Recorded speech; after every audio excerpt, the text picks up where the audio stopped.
We've titled this session, I'm on the board. Now, what's my job? Because so many people join boards and then they find that their expectations aren't really met.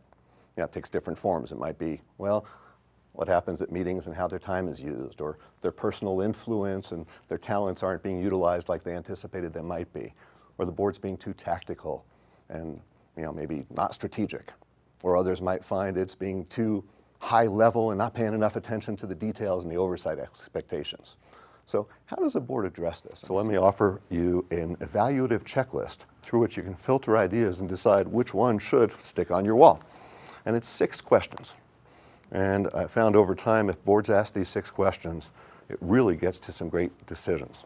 First one, and they're all yes-no questions. First one, is achieving or affecting this something which our organization can be truly accountable for?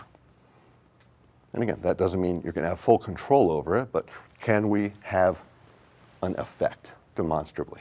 In other words, if we're going to commit resources, can we identify something we'd have to show for it? My colleague Miriam Carver and I, when we were writing the board members playbook, she made an insightful observation about another strange distinction about boards. She said, Bill, isn't it strange how boards are groups of competent, responsible people, but it appears that they don't mind their time wasted as long as it's wasted on a routine schedule? Right? Like if it's the 3rd Wednesday at 4 p.m., then you can waste our time for a couple hours.